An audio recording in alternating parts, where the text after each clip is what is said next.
There's a place in all of us reserved for the uncluttered simplicity of good thought.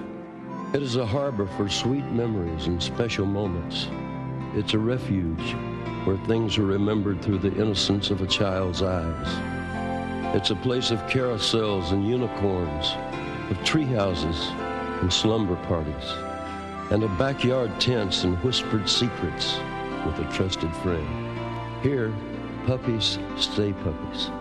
Kittens stay kittens. And your favorite pet is as brave as you wished. Hugs are plentiful here. In bare feet and cutoffs, battles are fought on stick horse chargers, and the white knights always win. In short, it's an endless summer camp of swimming hole days and lightning bug nights. But in 1977, at a Girl Scout camp in Oklahoma, all of that changed.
Camp Scott was a 400-acre Girl Scout camp located in the foothills of the Ozark Mountains. For 50 years, its pristine wilderness had been the summer retreat for thousands of young girls. A place where the children felt safe, even though there were dangers that lurked in the nighttime sounds, and they imagined the little beasties, as they called them, the snakes and the rodents traveling amongst the leaves, making noise. It was a great opportunity to explore, to be adventuresome, but to always have the companionship of your unit leaders and your friends and the other Girl Scouts in the area. It was, I think, one of the most thrilling places to be for a young woman, where she could grow and explore and stretch herself while living in a group and learning to share friendships and responsibilities and jobs. Previous day, busloads of children had pulled through the gates at Camp Scott to drive down the road called Cookie Trail. Children crowded to the left side of the bus to look out of the window. Some of them chanted in unison the names of the signs that designated the camp units: Osage, Chickasaw, Creek, Seminole, Choctaw. Chanting grew louder as the excitement built.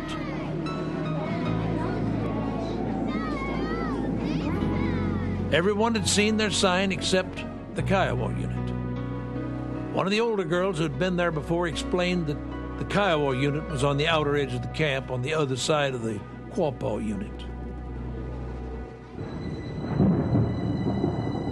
As darkness fell, a thunderstorm struck and continued into the night.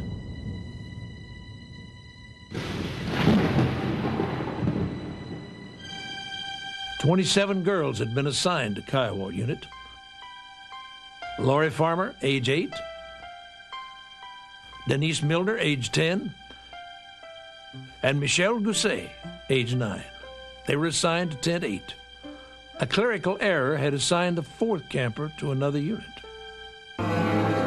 Tent 8 was the furthest most tent from the counselor's tent. Because Kiowa was the camp's most isolated unit, Tent 8 was the most isolated tent in the camp.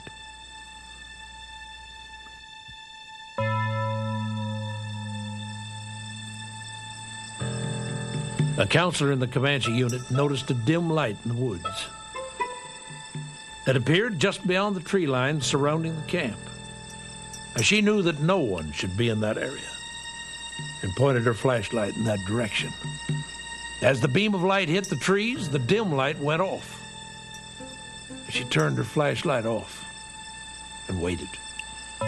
In a few moments, the wane light returned and began moving northwest in the direction of the Kiowa unit. I don't know if I went to sleep or whether I must have. I don't know what time it was, maybe even midnight or past midnight or so. I woke up and I heard noise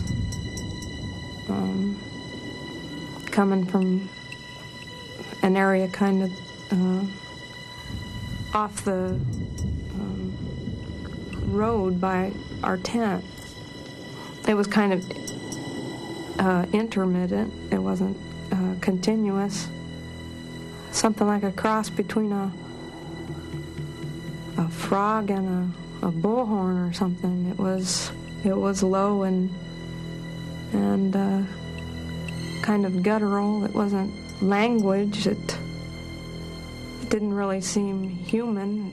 It didn't sound like any animal I'd ever heard. So I thought that I better go out and check. And I think I still heard some kids. I don't know. And I woke Dee just momentarily to say, "Do you hear that?" And it was like, it sounds like an animal or something. And so I went out with my flashlight and started walking over that way. And it kind of like how an animal would do if you pointed a light at it and stop what it was doing. And I still couldn't really tell where it was coming from, but it didn't. I guess I'm not too far removed from, the horror movies or whatever. I didn't want to go over and have it jump out of the bush at me or something.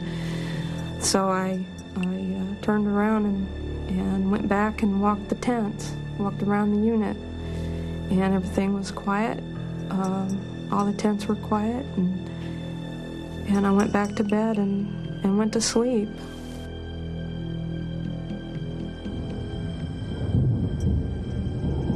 The light appeared in the Kiowa unit around 2 o'clock in the morning. It would disappear for a few minutes, then reappear suddenly on the other side of the unit. As the counselors slept, the flaps of the tent were taken off hook screws. Purses and glasses were taken. The light then moved towards tent 6. The tent flap was jerked open, and the light flooded the tent. The flap dropped back down, and the light moved towards the back of tent 8. In Arapaho, Kiowa, Quapaw, and Cherokee units, the strange guttural sound was heard throughout the night. In Quapaw unit, a girl who knew Laurie Farmer heard a little girl crying for her mother. She remembered how Laurie had once been frightened at a previous overnight campout and wondered if maybe she was unable to sleep.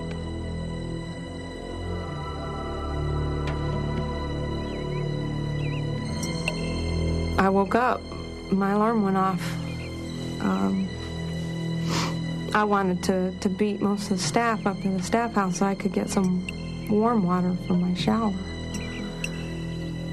And the sun was just kind of breaking through. I don't think it rained anymore that night. The water dripping off the trees is just kind of continuous. And so it was already kind of humid and everything in the morning. And I grabbed my stuff I needed for my shower, and as I walked out of the tent and onto the road, I was heading up the road, and I looked to something caught my attention. Out of the corner of my eye, I could see kind of on the other side of the fork of the road something laying there. I could see there were sleeping bags. And I thought they must have delivered some of the stray luggage and stuff that maybe hadn't made it to our unit. I thought that some of the sleeping bags must have come off the truck, and I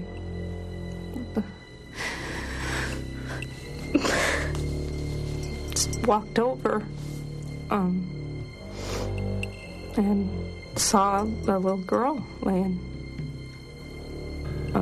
just off the road. I remember looking around in the woods trying to make some sense out of what was happening, and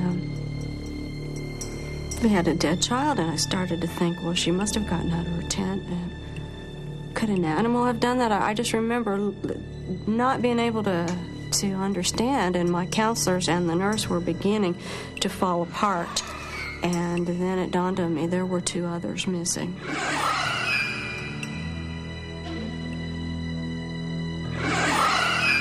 As we looked around when we realized that Denise was dead, we did notice the sleeping bags adjacent to, but several yards off. And my husband and one of the camp counselors walked over to the sleeping bags and picked them up,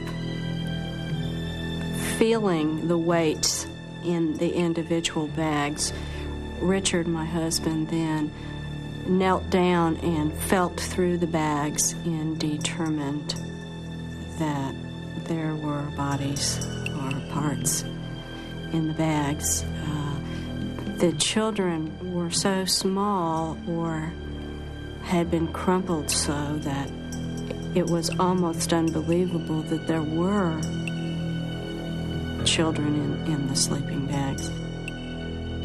So I got on the phone and I called the Highway Patrol, right in the phone book of emergency numbers, and I told them that I had need of an ambulance. I had need of 3 ambulances. I told them that apparently there were 3 dead children. I said I had no idea if it's a homicide, but that's what I needed. The Oklahoma State Bureau of Investigation, or OSBI, was to head the investigation, and agents from Tahlequah, which was the capital of the Cherokee Nation, and Tulsa had already started to arrive. All of the elements of a modern, high-profile investigative team were in place. But in the hills overlooking Camp Scott, something was happening that defied 20th century logic.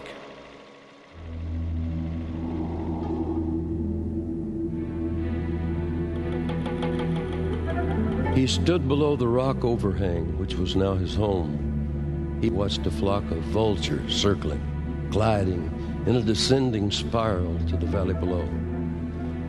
Taking a pack of cigarettes from his pocket, he knelt and brushed dirt and debris from a small area.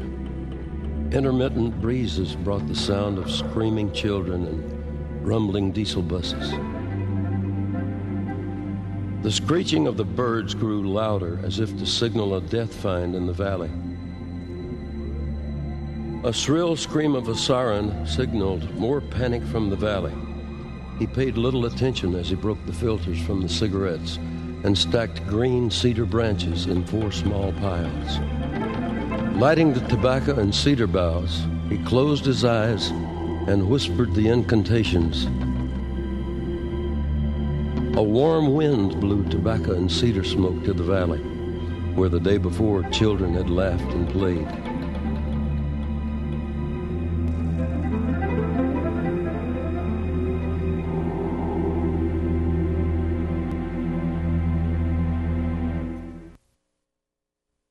This was a crime scene like none I had ever been to before. The best way to describe it would be the reverence of a church. People were talking in low whispers. They were quiet.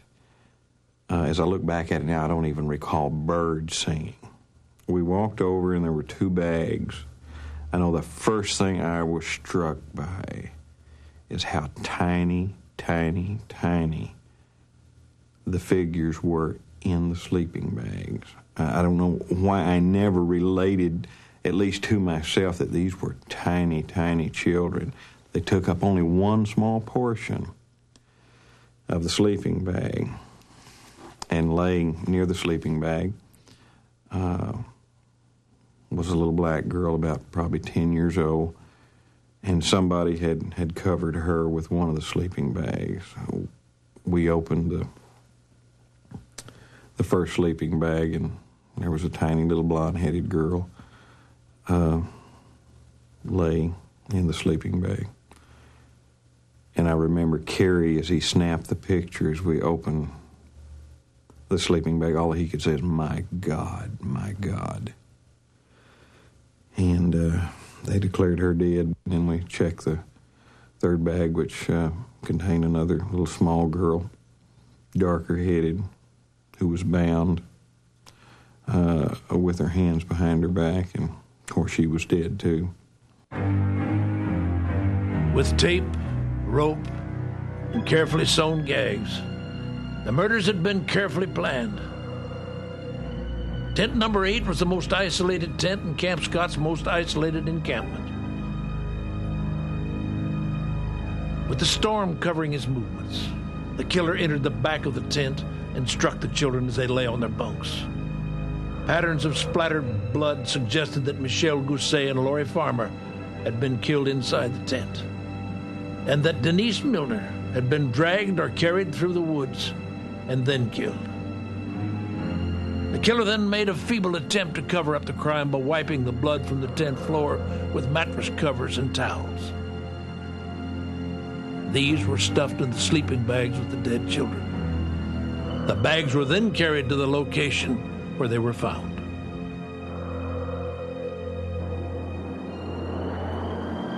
The other children were not told about the murders. They were loaded on buses and returned to Girl Scout headquarters in Tulsa. Parents didn't know if their child was murdered until the buses arrived. Michelle Guse had been a scout since 1974 and had been to camp the previous year. She was a healthy, sturdy little girl who was active in sports and a member of a local soccer team. The last time her parents saw Michelle was when she waved goodbye to them as the bus pulled out from the Girl Scout headquarters in Tulsa. Michelle was murdered on the day before her parents' anniversary. She was very excited, and she came down the stairs and sat on my lap and told me that she was going to miss me, but she wanted to make sure that I would take care of her plants. Her African violets were her specialty, and she wanted to make sure that I would water them and take care of them. And Michelle was kind of funny because it was like a premonition that she kissed us goodbye, but she wanted to be kind of like herself. She was like that she was going away and never going to come back. They knocked on the door, and they said that they had something to tell me and about Michelle. And I said, is there a problem? And they said, we need to come in. And they introduced themselves, you know. And I said, is she hurt? And they said, well, come in and sit down. And then it was at that point they said that there had been an accident at camp. And they never did tell me that she had been murdered. A friend of mine came here and kind of helped me fight off the press. We had a very, and I would say, obnoxious person from the newspaper came to the door and demanded a picture. And at that point, I probably was going to punch him out, but I didn't think that would be the smartest thing to do. So we went ahead and we got a picture and gave it to him. Not the picture I feel was the best of Michelle, but the one that I would be willing to give up. We finally turned the TV on, and that's how we learned how she died. Lori Lee Farmer was beautiful, and she was brilliant. She had been advanced a grade and was a year younger than the other children in her class. In fact, she was the youngest camper at Camp Scott. Saturday would have been Lori's 9th birthday, and her parents had planned to celebrate it with her at the camp. And I received a call from the executive director of the Girl Scout organization. And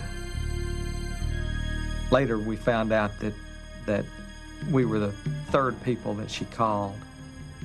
First she called their insurance company, then she called their attorney, then she called us. She told me that in a very brief statement, basically, that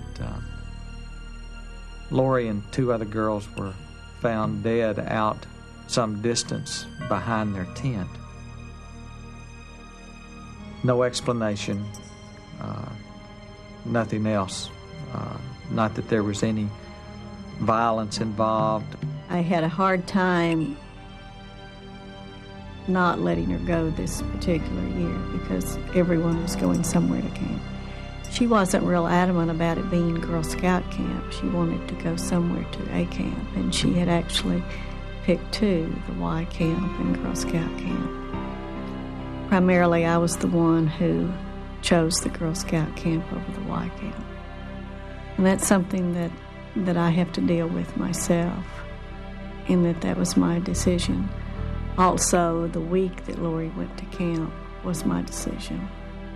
And that's a decision that rests pretty heavily with me.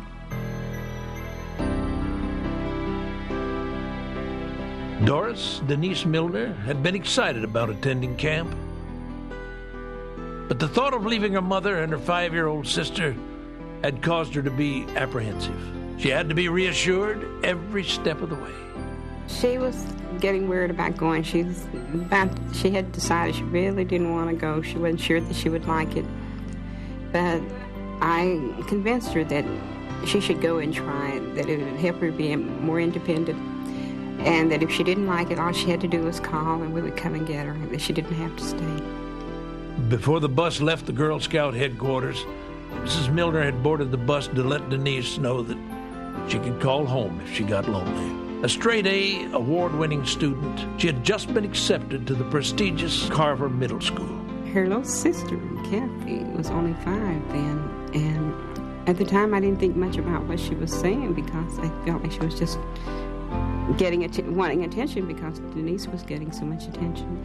She asked me what happens when people die. And I tried to explain it to her the best I could. And she said, well, what if everybody dies?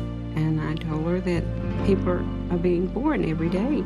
So the world just continues, because as people die, other people are being born. So she said, Mama, tomorrow everybody's going to die. And they were dead the next day. OSBI agent Larry Bowles, a Cherokee and a resident of Tahlequah, met the ambulance at the medical examiner's office in Tulsa. I'd investigated a lot of homicides before this, but I wasn't really ready for what I saw. It was obvious they had been sexually assaulted. There was an overkill. Excessive force was used to subdue these little girls. Then when Dr. Hoffman got to the third sleeping bag, he unzipped it, and it was Lori Farmer. And he opened the sleeping bag and laid the side of it back. And I'll never forget what she looked like. She looked like she was asleep.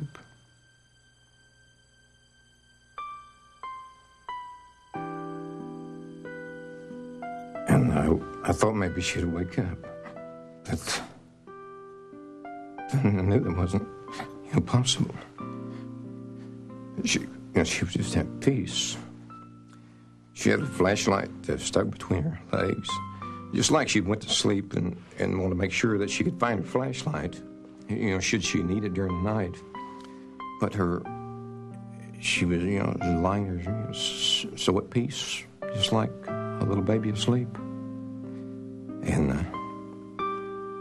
I kept wanting her to wake up because I could see no injuries on her. And I thought, she can't be dead. And I took her out of the sleeping bag, laid her on a table. I still saw no injuries. And as I looked at her in the sleeping bag, the only thing I was hoping for, after I finally convinced myself that she was dead, I was hoping that maybe at least one of the little girls hadn't been sexually assaulted. Maybe just one of them hadn't been. And as the medical examiner pulled the sleeping bag away from her, I could see her panties had been pulled up and they were twisted to one side. And I knew then she would never wear her underpants that way. And I knew that she had probably been sexually assaulted. Forensic chemists and crime scene technicians swarmed over Camp Scott. A red flashlight, a roll of duct tape, and a nylon rope were found next to the bodies. But one thing bewildered investigators. Why had several pairs of prescription glasses been taken from the tents throughout the camp? It appeared that the killer would try the glasses and then discard them when the prescription was wrong. The duct tape and the nylon rope found at the crime scene and used to tie the children had been stolen from a farmhouse located a mile from Camp Scott. The following day, the farmer passed a lie detector test. By the end of the day, a Tulsa newspaper screamed, "Lie detector test given here in Girl Scout slangs." The articles continued on another page. The man's picture appeared below the subtitle, "Slayer." He was hospitalized after receiving crank calls and being hounded by reporters. Reporters questioned the investigation and the abilities of the investigators. And the police, they questioned the ethics, the professionalism of the press. Cherokee. The name conjures images of great warriors, classic battles, and stoic dignity. According to legend, the Great Spirit gave the Cherokee fire and told them as long as the fire burned, the Cherokee would survive and prosper. Medicine men still keep the fire in a secret place near Gore, Oklahoma. The Cherokees' belief in spiritualism, ancient power, and magic, which they simply call medicine, are kept alive, especially in the hills of northeastern Oklahoma. Many Cherokees still solve critical problems by smoking the sacred tobacco or consulting medicine men whose powers are legendary. The mysticism rarely surfaces, however, and to the white man, even close friends and neighbors, it's all but non-existent. The Cherokee are a proud and a private people who do not share their medicine with whites.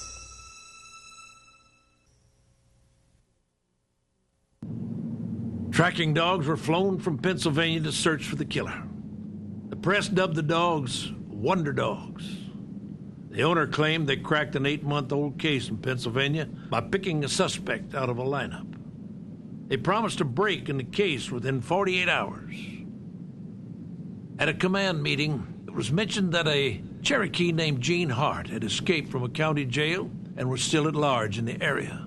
A local football hero, he had been convicted of raping 2 pregnant women. The seriousness of the moment was broken, as one of the agents said a Cherokee medicine man had placed a curse on the dogs, and they would soon die. Everyone laughed except Agent Harvey Pratt, a full-blood Cheyenne Arapaho. When I get involved in those investigations of Indians who were talking, and the rumors that we heard during the investigation of the little girls that were coming out of the Indian culture, especially since that was a heavily concentration of Native Americans up in there. So we started getting a lot of that, and I started picking up a lot of that. And I had to consider that, especially of things after I had learned on my own through the investigation that led towards Indian culture and towards Indian suspects. Agents' laughter about the medicine man's curse on the dogs rang hollow when news came that one of the Wonder Dogs had died suddenly, probably from heat prostration, it was nervously suggested. In a cave overlooking Camp Scott, OSBI agent Arthur Linville found a newspaper matching that found in the flashlight at the crime scene. Certainly the odds against the newspaper found inside the flashlight, which was apparently used to help make the contact with the battery, being the same edition as that found at a remote location in a cave 3 miles south or southwest of the crime scene, I thought that the odds against that were astronomical. Agent Linville also found tape and plastic material used to cover the flashlight lens, 2 photographs of women, a red pair of lace panties, and the glasses taken from the counselor's tent in Kiowa unit. The newspaper, tape, and plastic material linked the cave to the flashlight found next to the bodies. But who had used the cave? The only clue was the crumpled pictures. The pictures of the mystery women were printed in newspapers and shown on television across the nation. It was almost 9 p.m. when Agent Pratt slipped quietly out of the command post and walked in the darkness to a small creek 100 yards north. He had decided to smoke himself the Indian way, with cedar boughs. The lush white cedar smoke passing over the body during prayer is the Indian's way of cleansing and purifying the spirit and to provide clarity of thought. He was interrupted by 3 agents who asked if they could join the sacred ceremony. I said, well, yeah, you can. I think it's great. That's fine. I also had some additional medicine at that time that I had gotten from a medicine man that said that it would be used to seek help and gain help for you whenever you were looking for this killer, that this medicine would help you. And so I took this Indian medicine that was given to me, and I put it in the fire, knowing that the smoke was going to go up into the skies and go all over. And I told him, I said, this medicine will go out, and it's to help us. Somebody's going to touch, and they're going to help us. They're going to come forward and help us solve this case, give us some information.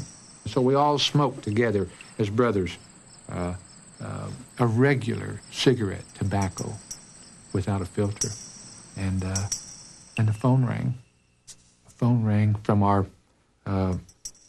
mobile headquarters, and it was Jerry Sunderland, who was a former OSBI agent who was a warden at Granite Reformatory, saying that at least one of the women could be identified. It happened immediately after that fire, after we did that ceremony. And they asked me, several of them asked me if I was a medicine man at that point, because it was amazing the way it happened. I was blown away. I was really surprised. And so were they. I could see it in their faces. The pictures had been taken by a prison officer who moonlighted as a wedding photographer. They'd been developed by Gene Leroy Hart, the escaped burglar and rapist. And they asked me if I was a medicine man, and I said, no, I'm not. I'm not a medicine man. I'm a Christian. I believe in Jesus Christ. Harris, the last wonder dog, inexplicably ran in front of an automobile and was killed. Medicine man's prophecy had been fulfilled.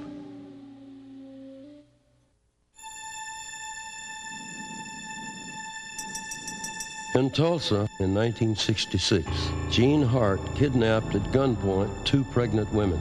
He bound them with plastic duct tape and nylon rope, forced them into the trunk of his automobile, and drove them toward the oil refineries of West Tulsa.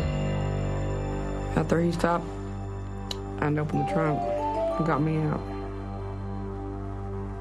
and put me in the back seat. That's when he raped me. First time. And then sodomized me. And I was begging him not to. And he was just incoherent. He wasn't speaking, he was just making strange noises. Real strange noises. It wasn't a real, like somebody in pain or somebody just ouch or a growl, or it was,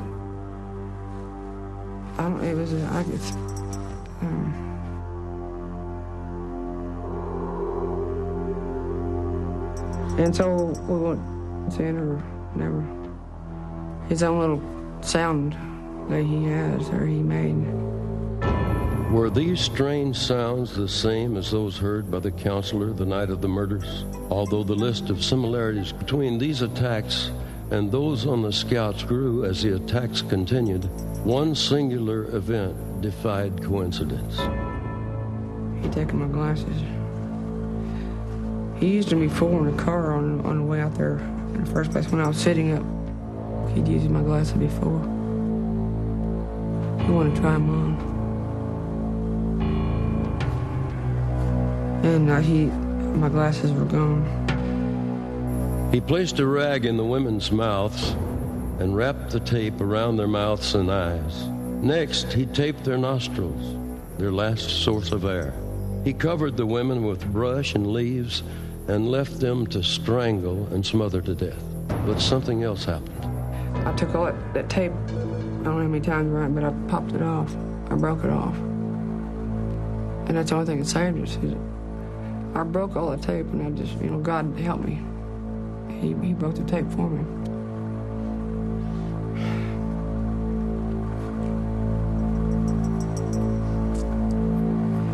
So I knew I was going to make it.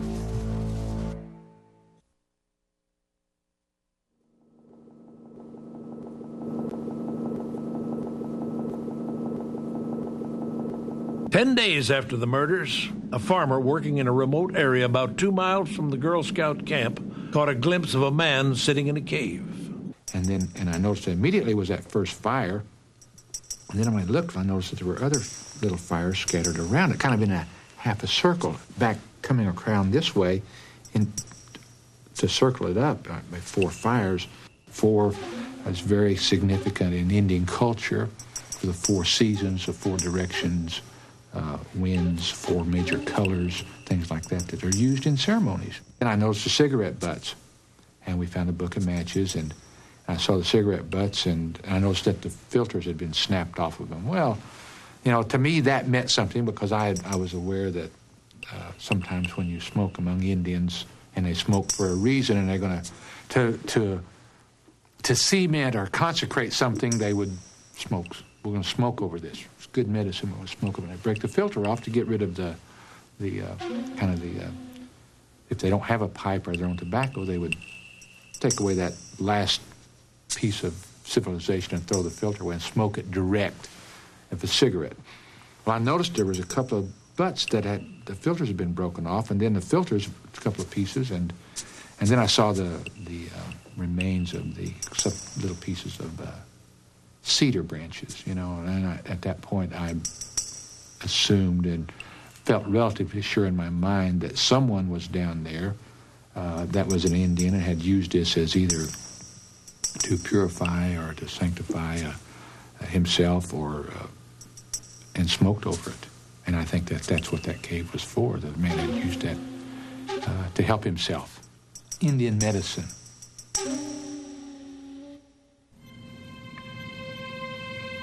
A light fog hung like a morning veil over the ground, and a serenade of tracking dogs echoed through the hollows. This ground had not always been a Girl Scout camp. Legend had it that it was sacred ground. Through millennia, swift running water had gouged out the valley that the locals had simply called the Hollow. This place was a perfect mask to disguise its mysteries. A world not known to whites, but a magic that had existed as long as man. This magic was not the satanic power popularized by books and movies. It was a natural power, born from the earth, and suckled by a chosen few called medicine men. I'll refer to tobacco. The raw product of tobacco is brought to a medicine person with a request for a desired result. This tobacco is taken to a particular place and remade by ceremony. This ceremony, which I won't get into the to the ceremony itself, but the breath of the person is involved. The energy or the power of running water is involved. The particular location of the place where this tobacco is remade is very important. But most specifically, this tobacco is remade by this medicine person to be given to the requesting party to accomplish a purpose for which they have requested. To some Cherokee medicine men, the ultimate in power was a tobacco called the Old One, or the Ancient One. Legend said that before man walked on the face of this earth, the Old One had grown in a primeval forest in the shade of a great tree. The old tobacco was believed to have the power of life and death. The old tobacco, the ancient tobacco, is nearly all gone, with the exception of those very people that recognize this policy, this possibility that this tobacco will be gone someday. And they have held on to that very, very small portion. And this old tobacco, this ancient one, is a part of these people. And they still use it. It's the one with all the power, with the great power.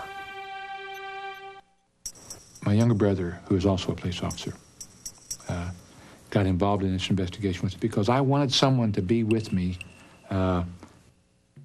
into that Indian country at doing undercover work. We were undercover. And I needed someone that was comfortable, that I was comfortable with, that was comfortable with the ways and things like that. So he got involved in the investigation with me, and we went to a medicine man one night who we asked him to give us something to help us. He gave me some medicine for my bullets, Indian medicine for my bullets, to make them accurate, to be used so they would only go to the guilty party or whatever, And he gave me some medicine that would help me hide, and he gave me some medicine to help me track somebody. If I got on the trail of an investigation of somebody, then once we reached a certain point, if I put this medicine down in a track or in the concept or the trail, same idea, that I would never lose this man. I would be on him all the time. See? So I had several things, and we did it all in duplicate for myself and my brother.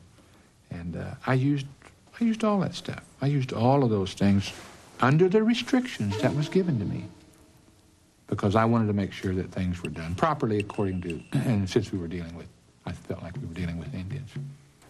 What we were really so concerned about was that there were so many things happening that a good investigator had to be concerned about, and then someone who was raised in the Indian culture, things that were starting to happen during this investigation, like even the tracking dogs, We were concerned about the rumors of him being able to shape change and to move about, and things that he had said to jailers, and laughing at them about how he'd eluded them and above and below, and when the dogs struck a trail from the camp, and they went through the camp there and they hit that meadow, and they went to the clearing of that, out in the middle of that field, and they just stopped, and they quit, and they just walked in circles, and the trail didn't go anywhere. From in the middle of that field, for some reason, the scent just died right out in the middle of that field, like he went off into the air. And you saw things like that just compounded what you had heard as in the investigative talk and the rumors, and you were concerned. I got concerned. So when my brother and I went up there, we went and asked for Indian medicine, and we spent many nights up there, out in those hills. And if you were plagued with these thoughts about medicine and spiritual spirits and things like that, and someone who was still possibly there. And I never felt like he was gone. I always felt the presence that he was there. And we spent those nights there, and we were concerned about him changing into animals. And one night up on the hill, my brother and I, late at night, had a very small fire going. It wasn't really cold, but we had a fire going there, more for the comfort of a fire than to sit there in total pitch darkness. More for the comfort of the fire, the warmth. And I was sitting there, and both across from one another, and a cat pounced into my chest and onto my lap and hollered and then broke away and ran off into the darkness. It startled me, frightened me, because of all of those things that we had heard about him being able to change into flying creatures or animals. And it shook both of us for the night, you know. We just had hardly any sleep at all.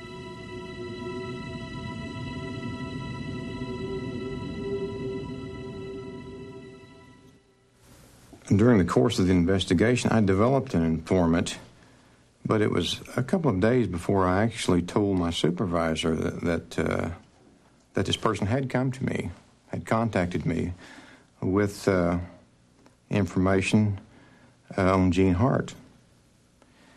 And I had to do some soul searching for a couple of days because I knew when I went to my supervisor was going to want to know who the informant was.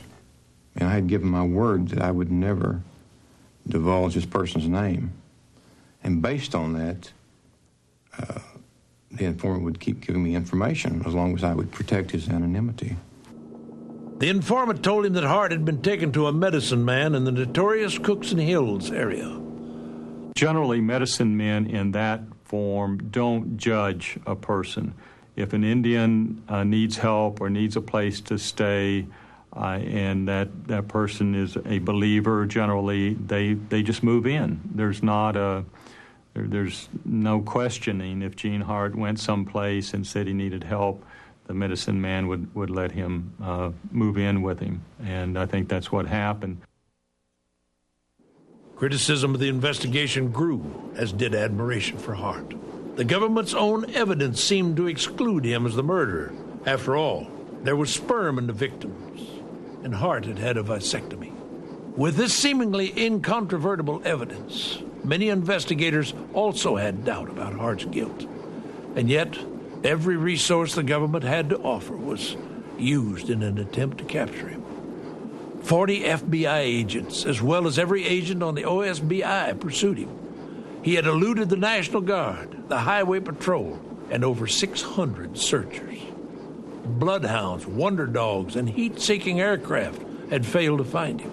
Every day that Hart remained free added to his reputation and to his cause.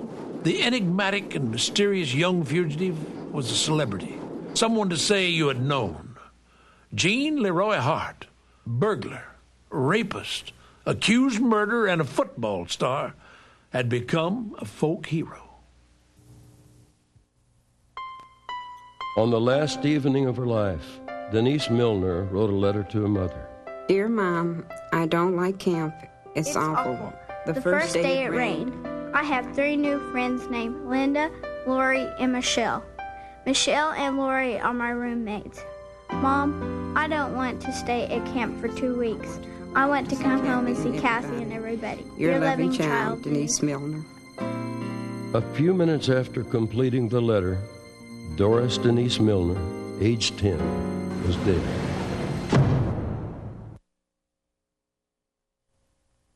On April the 6th, Larry Bowles met with Mike Wilkerson, who had been placed in charge of the manhunt a week before. We decided to go ahead and confront the medicine man's wife at that point. I want the man that killed 3 little Girl Scouts, and you all are hiding him. If you're playing a game with us, we're through playing games. We're starting to indict people. We know a lot about you, and like I said, I'm not interested in you long, but we're interested in Gene Leroy Hart, and we want him. And if you don't cooperate with me today, you're going to be indicted by federal grand jury. And if it's a game to you, I can assure you, stop being fun right now. I can tell you one more thing, that up to this point, the three fathers of these little girls, they're pretty uptight. Even though it's been almost a year ago, they're still pretty uptight about it. One's a police officer, and one's a doctor. One's a businessman in Tulsa. They have been calling us repeatedly, wanting to know. They know that we know who the mediator is. We haven't given them any names.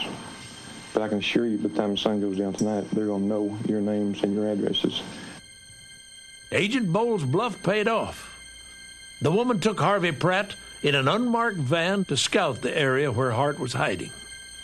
Pulling up there just before we get to make the raid, and I mean the hunt is still fresh in your nose, and you're on ready, and we pulled up, and we're waiting for the lead car by Mike Wilkerson. And so as we stopped our vehicle, I looked around to my right and saw Mike and the other agents coming up in front of the residence. As soon as we see that car in up to the front, we all bail out over the ridge, and we rush across from the left side through the briars, and we're running through these thorn bushes and briars, and I can remember pulling on my clothes and pulling on my body, but the adrenaline is pouring, and we run through there, and we see the back door crack open, and there was Gene Hart, and he was bent over and stuck his head out the back door. I pointed my shotgun at him, and he was off safety, and I could have shot him right then, but I didn't.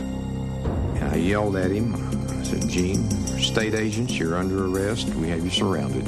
I said, "Give up." And he ducked back inside, slammed the back door. Adrenaline pumping pretty good about that time. And looked at Jack Lay, who had pulled his car in front of me, and he was at a dead run by this time. And he kicked the door of this old house. We burst in. There was a rather large Indian man, and he broke to run out of the front room. And Jack Lay said, "Do you want to die today?" And the man stopped. He went ahead and was cuffed, and we took him outside and laid him on the ground. And my first view of him is he's laying on the ground. Since I had used my medicine on him, that first thought that I had, since his soles were pointing towards me, I just went over and tapped his feet because of the medicine that I had used, and I took my medicine back from him, from my trail medicine. I reached down and got him by the arm, going to help him up. And as I got him to his feet,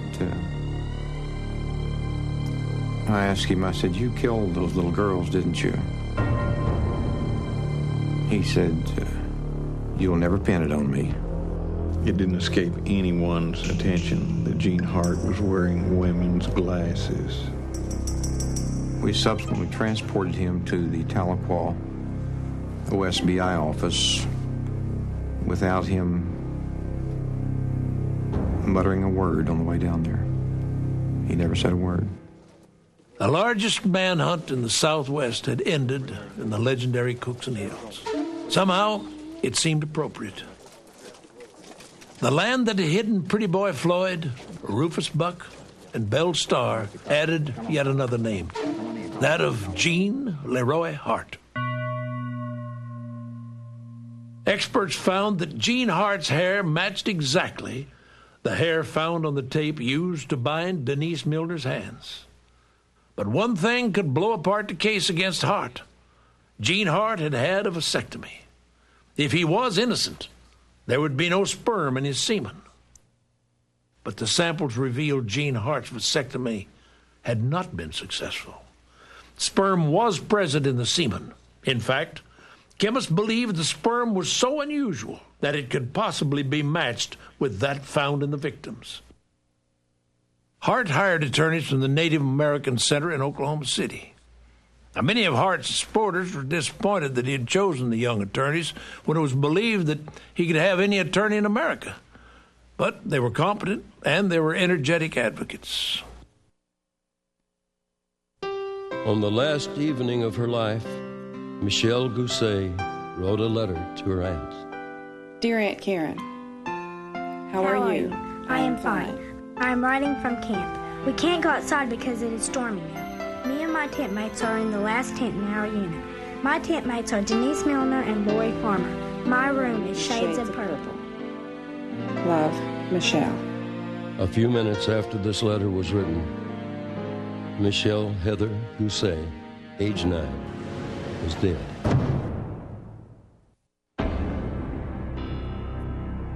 The Mays County District Attorney decided to run for Attorney General. The minute his campaign capitalized upon the murders and the manhunt for Hart. This notion gained credibility when the campaign manager ran an ad in a Tulsa newspaper soliciting money for shares in a book about the murders. The phone number in the ad checked to the prosecutor's campaign headquarters, and it was discovered the district attorney had signed a contract to share in the profits of a book. Newspapers and television stations carried a picture of a lawyer wearing a T-shirt on which was inscribed, Gene Hart for Attorney General, and stop the Mays County Railroad. The district attorney would soon withdraw from the case, saying he had suffered an emotional, physical, and mental drain. S.M. Buddy Fallis Jr., Tulsa County District Attorney, agreed to take on the job of principal prosecutor. Because of the line of questioning at the preliminary hearing, agents believed they had missed a vital piece of evidence during the search of the cabin where Hart was captured. The cabin was searched again and several more items were found. Among these were a toy corncob pipe and a small blue mirror found in a shaving kit on the refrigerator. These items were identified as belonging to a Camp Scott counselor. More importantly, they placed Gene Hart at Camp Scott at or near the time of the murders. Investigators returned to the cabin and found some item allegedly linked to the girls in the cabin in plain view, which was, if in fact that happened as reported, was so absurd that a lot of people just immediately saw or believed that this was a trumped-up deal. What was newsworthy and caught the attention of the media were those people who complained about racial injustice or trumped-up charges or trumped-up evidence. And then, of course, that always makes good news. That doesn't make justice. That just makes good news. The trial day had finally arrived. Many of the people in the front of the courtroom had been among the 400 Locust Grove and Pryor residents who had attended a benefit chicken dinner which helped raise money for Gene Hart's defense fund. On the one particular day up there were 4 medicine men in the Mays County Courthouse at the same time.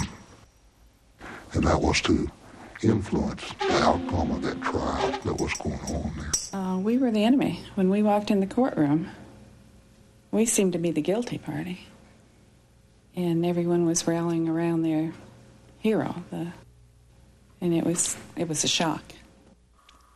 A friend of ours who said, after reading an article about Hart and talking about his athletic ability, that he expected him to be drafted by the Dallas Cowboys after this. It was strange. It was very strange. It was strange to be up there and go in a restaurant to eat and see a jar with to donate money for Hart's defense. I didn't really feel that we were amongst a lot of friends. Likewise, you don't have the right to say, hey, wait, things aren't right here. We want to move the trial to a more neutral location. Change of venue is not within the rights of the prosecution and the victim. It's only a right that the accused has. One of the most hurtful things to me was when the person accused in their child's death, Gene Leroy Hart, held an interview, a press conference, and he announced it a couple of days ahead, and the news media submitted questions. He would only review those questions and pick ones that he wanted to answer. And on the day of the interview, 2 stations in Tulsa broke into their regularly scheduled programs to air that interview. I am not a hero. I have no desire to be a hero. But maybe I represent the fears and doubts that many people have about any system that has the means and the power to overwhelm each of us, each and every one of us. During the next few days, the prosecutor presented his case. The hair from the tape used to bind Denise Milner matched Hart's hair. Dr. John McLeod, America's foremost authority on male fertility, testified Hart's sperm matched that found in the victims.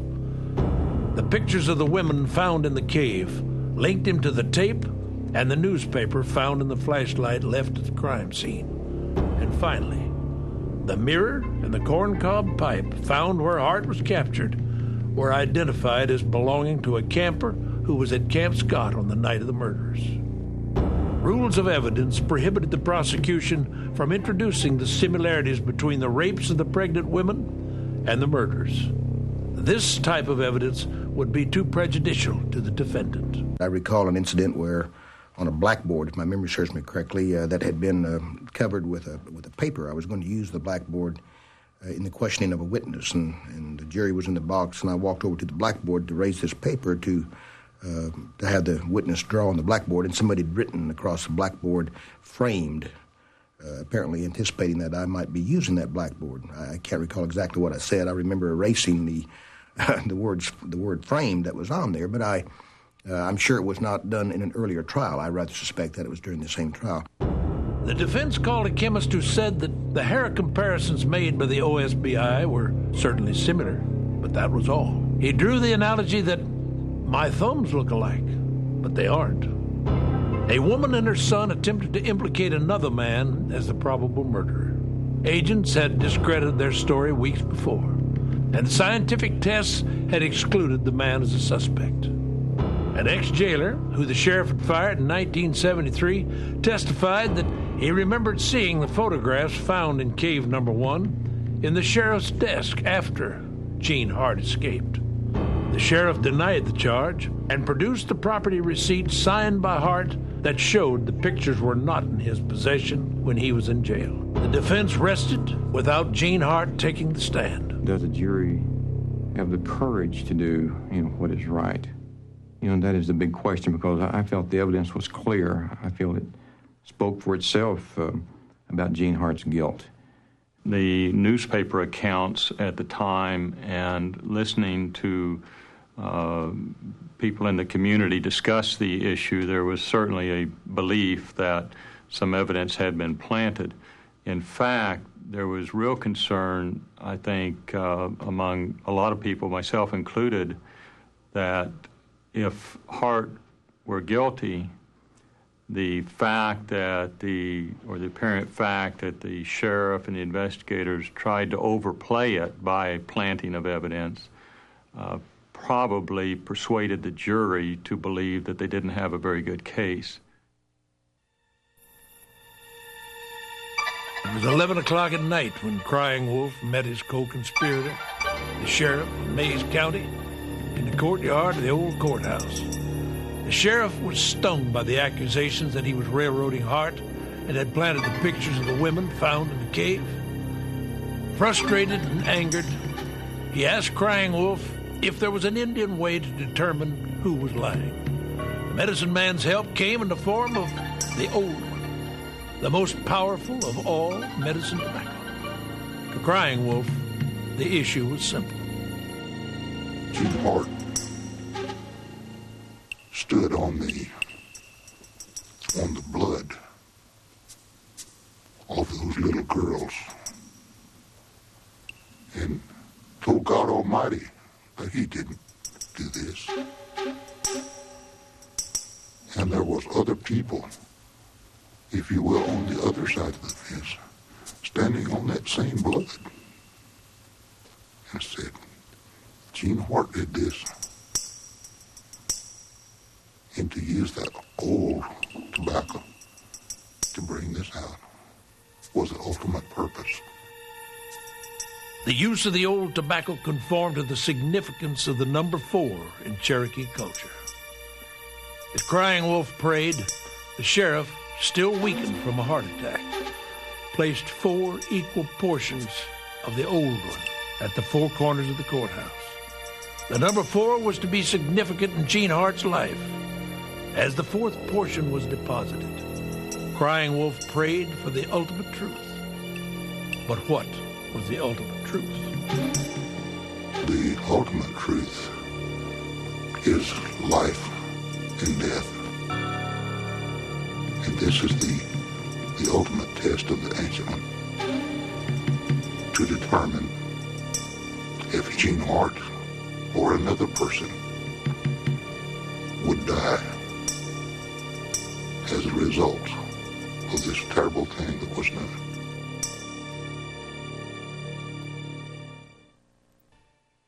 When the jury went out on an afternoon, we really had not anticipated it to end right then, so we were not really prepared to spend the night, but we did, and didn't go back home.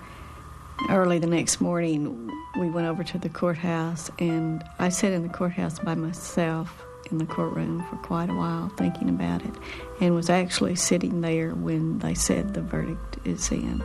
The courtroom was packed. There was standing room only. I finally edged my way in near the side of the jury box, between the jury box and the judge's bench, waiting for the announcement of the verdict. And it just took a second for them to read it. Total hush over the courtroom as the verdict was announced. We heard a noise when we heard the verdict. Because of their jubilation, we looked over there and they were celebrating. I was parking the car, and Georgianne and Mike went ahead. And by the time I walked in the courthouse and got to the bottom of the stairs to the 2nd floor, people were running down the floor, stairs, shouting and screaming. And then it was pandemonium in the courtroom. People were hugging Hart's lawyers. They were hugging Gene Hart. I saw people with the media hugging Gene Hart and Gene Hart's family. Yelling and laughing in there. It was mass hysteria on that side of the courtroom. Said the verdict was in. Of course, I can't remember who I asked because they ran by, and they said he's not guilty. On the other side of the courtroom, where the families of the victims sat, they just bowed their heads, and you could tell they were in shock. They just couldn't believe that it happened. Second to the shock of learning about her death. I think I could compare it to that. Charlie stand. It was just unbelievable. And the judge tried to restore some semblance of order there in the courtroom as the deputies walked over and took control of Gene Hart. Well, we all went to the district attorney's office, and in there everyone was just crying. It was just very emotional, very tearful. Everybody was upset. We did step in the judge's chambers momentarily, who just said to us that in our system of justice, even people who are guilty sometimes are free. We were escorted out of the courthouse to our car, which we had been done several times during the trial. It was kind of like just being thrown out of town, and that was not their intent, but they were concerned about us. And we left the courthouse and walked over to the sheriff's office, and I asked them to release to me everything of Lori's that they had. And we took all of those things and put them in our car and went by the cemetery as we got back into Tulsa and went home. It was the first time I had looked at a lot of the things that they had held as evidence. And it was in the overall picture of things that are bad and worse, that was probably one of the hardest things that I ever did, was looking at the shirt that Lori had on, the shoes that were by her bed, her sleeping bag that my mom and dad had given her. It was real hard, and it was 2 years after Lori died when the trial was over. And I know that we were in worse shape then than we were that first day. After his acquittal, Gene Hart was returned to prison to complete his sentences for rape and burglary.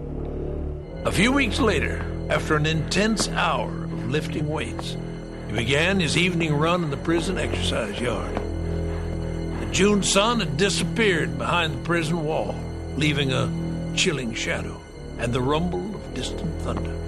June had always been an eventful month in his tumultuous life. This June day was an anniversary of sorts for Gene Hart. It was 13 years ago today, almost to the hour, that he had begun his criminal life with the abduction and the rape of 2 Tulsa women. It had also been an early June evening when he burglarized the 4 Tulsa homes. And of course, 3 children had been murdered on an evening in early June. It was theorized that Oklahoma's chaotic spring storms and accompanying changes in barometric pressure may have contributed to this June behavior. But, at best, it was just a theory. And besides, it was much easier to dismiss the June behavior as coincidence.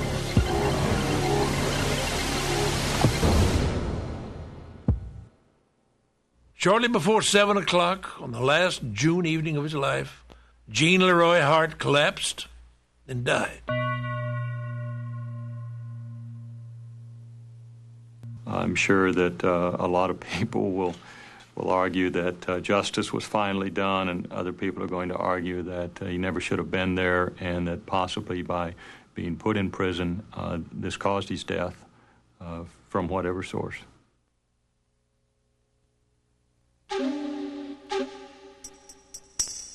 In the hills of northeastern Oklahoma, a medicine man not only found significance in the month that Hart died, but also in the day he died. It was June the 4th.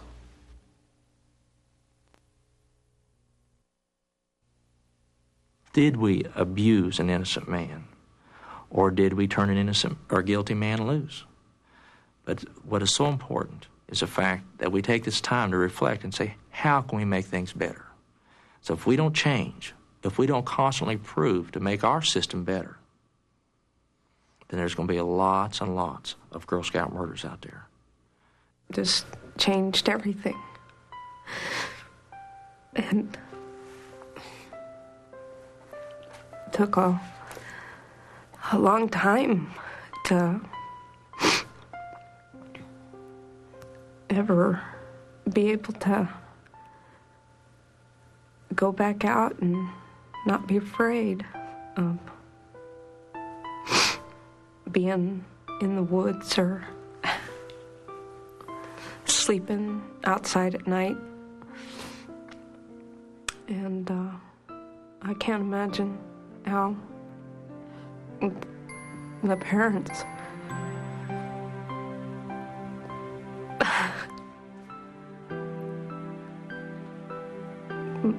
had to deal with, losing their kids.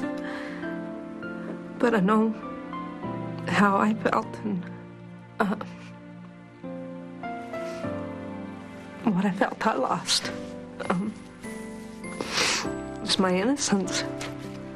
I just don't know how people deal with those kinds of griefs and how best to do it. But I know that everybody, and especially in the Indian community, was equally appalled at what happened and felt very strongly about it. I just tried to face it all a little bit at a time. I would just try to think about it a little bit at a time. And I went back to the school where she had, and worked another year for the school where she attended, hoping that it would help me to adjust. And probably one of the things that helped me most, other than my belief in God, is that the children that were her friends, they always took time to come and see me. There is never any time that I don't go out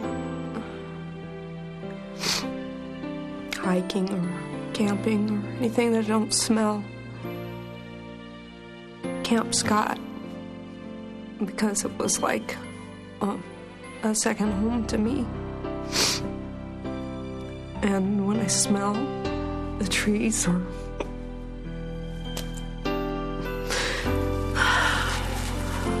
a creek, I always go back, no matter what. There is a place in all of us reserved for the uncluttered simplicity of good thought. It is a harbor for sweet memories and special moments. It is a refuge where things are remembered through the innocence of a child's eyes. And now for many of us, this place has more precious treasure. 3 little girls who laugh and play through an eternity of swimming hole days and lightning bug nights.